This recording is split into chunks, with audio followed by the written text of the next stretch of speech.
Hi friends, ನಂದಾದೀಪ ಚಾನೆಲ್ಗೆ ಸ್ವಾಗತ. ತಾವೆಲ್ಲರೂ ಆರಾಮಾಗಿದ್ದೀರಿ ಅಂದ್ಕೊಂಡಿದ್ದೀನಿ. ನಾನು ಕೂಡ ಆರಾಮವಾಗಿದ್ದೀನಿ. ಇವತ್ತಿನ ರೆಸಿಪಿ ಏನೆಂದರೆ ಪಾಸ್ತಾ ಹೇಗೆ ಮಾಡೋದನ್ನು ತೋರಿಸ್ತೀನಿ. ಬನ್ನಿ ಹೇಗೆ ಮಾಡೋದು ಅನ್ನೋದನ್ನು. ಮೊದಲಿಗೆ ಒಂದು ಪಾತ್ರೆಯನ್ನು ತೆಗೆದುಕೊಂಡು ಅದಕ್ಕೆ 2 ಗ್ಲಾಸ್ ನೀರನ್ನು ಹಾಕಿ ಒಲೆಯ ಮೇಲೆ ಇಡಬೇಕು. 2 ಗ್ಲಾಸ್ ನೀರನ್ನು ಹಾಕಿದ ಮೇಲೆ ಅದಕ್ಕೆ ಸ್ವಲ್ಪ ಅರಶಿನ ಮತ್ತು ಸ್ವಲ್ಪ ಎಣ್ಣೆಯನ್ನು ಹಾಕಿ ಮುಚ್ಚಳವನ್ನು ಮುಚ್ಚಿ ಇಡಬೇಕು. ಮತ್ತು ಅದು ಕುದಿ ಬಂದ ನಂತರ ಅದಕ್ಕೆ ಪಾಸ್ತಾವನ್ನು ಹಾಕಿ ಮುಚ್ಚಳವನ್ನು ಮುಚ್ಚಬೇಕು. ಮತ್ತು ಇಲ್ಲಿ ಬೇಕಾಗುವ ಸಾಮಗ್ರಿಗಳು: red chilli sauce, soya sauce, tomato sauce, pasta powder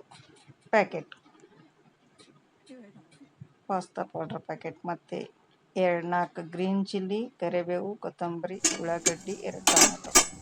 ಮತ್ತು ಇಲ್ಲಿ ಪಾಸ್ತಾ ಕುದ್ದಿದೆ ಅಂತ ನೋಡೋಣ. ಅದರಲ್ಲಿ ಒಂದನ್ನು ತೆಗೆದು ನೋಡಬೇಕು. ಮತ್ತು ಕುದ್ದಿದ ಮೇಲೆ ಅದನ್ನು ಜಾನಿಕೊಳ್ಳಬೇಕು.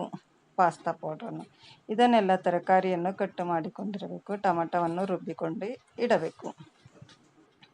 ಮತ್ತು ಇಲ್ಲಿ ಬಾಣಲಿಗೆ 2 ಚಮಚ ಎಣ್ಣೆಯನ್ನು ಹಾಕಿ ಮತ್ತು ಅದಕ್ಕೆ ಸ್ವಲ್ಪ ಜೀರಿಗೆ ಹಾಕಿ ಮತ್ತು ಅದಕ್ಕೆ ಸ್ವಲ್ಪ ಸಾಸಿವೆ ಹಾಕಿ ಚಟಪಟ ಅಂದ ಮೇಲೆ ಹಸಿಮೆಣಸಿನಕಾಯಿಯನ್ನು ಹಾಕಿ, ಹಸಿಮೆಣಸಿನಕಾಯಿ ಕಟ್ ಮಾಡಿ ಇಟ್ಟುಕೊಂಡಿದ್ದೆವಲ್ಲ ಅದನ್ನು ಹಾಕಿ, ಅದಾದ ನಂತರ ಮತ್ತೆ ಒಂದು ಈರುಳ್ಳಿಯನ್ನು ಕಟ್ ಮಾಡಿದ್ದೇವಲ್ಲ ಆ ಈರುಳ್ಳಿಯನ್ನು ಹಾಕಿಕೊಳ್ಳಿ. ಈರುಳ್ಳಿಯನ್ನು ಚೆನ್ನಾಗಿ ಕೈ ಆಡಿಸಿ ಅದು ಕೆಂಪು ಕಲರ್ ಬಂದಾದ ಮೇಲೆ ಅದಕ್ಕೆ ಸ್ವಲ್ಪ ಕರಿಬೇವಿನ ಸೊಪ್ಪನ್ನು ಹಾಕಿಕೊಳ್ಳಿ. ಕರಿಬೇವಿನ ಸೊಪ್ಪನ್ನು ಹಾಕಿ ಸ್ವಲ್ಪ ಅರಿಶಿನ ಹಾಕಿ ಮತ್ತು ರುಚಿಗೆ ತಕ್ಕಷ್ಟು ಉಪ್ಪನ್ನು ಹಾಕಿ ಮತ್ತು ಸ್ವಲ್ಪ ಖಾರದ ಪುಡಿಯನ್ನು ಹಾಕಿಕೊಳ್ಳಿ. ಖಾರದ ಪುಡಿಯನ್ನು ಹಾಕಿದ ಮೇಲೆ ಮತ್ತೆ ಕೈ ಆಡಿಸಿಕೊಂಡು ಅದು ಚೆನ್ನಾಗಿ ಬೆಂದ ನಂತರ ಅದಕ್ಕೆ ಟೊಮೆಟೊವನ್ನು ರುಬ್ಬಿ ಇಟ್ಟುಕೊಂಡಿದ್ದೇವಲ್ಲ ಅದನ್ನು ಹಾಕಿಕೊಳ್ಳಿ. ರುಬ್ಬಿದ ಟೊಮೆಟೊವನ್ನು ಹಾಕಿಕೊಂಡು ಚೆನ್ನಾಗಿ ಕೈ ಆಡಿಸಬೇಕು. ಟೊಮೆಟೊವನ್ನು ಪೂರ ಕುದಿಯಬೇಕು. ಚೆನ್ನಾಗಿ ಕುದ್ದಿದ ಮೇಲೆ ಎಣ್ಣೆ ಥರ ಬರುತ್ತೆ. ಆ ಎಣ್ಣೆ ಥರ ಬಂದಿದ ಮೇಲೆ ರೆಡ್ ಚಿಲ್ಲಿ ಸಾಸನ್ನು ಹಾಕಿದ ಮೇಲೆ ಅದಕ್ಕೆ ಒಂದು ಸ್ವಲ್ಪ ಗ್ರೀನ್ ಚಿಲ್ಲಿ ಸಾಸನ್ನು ಹಾಕಬೇಕು.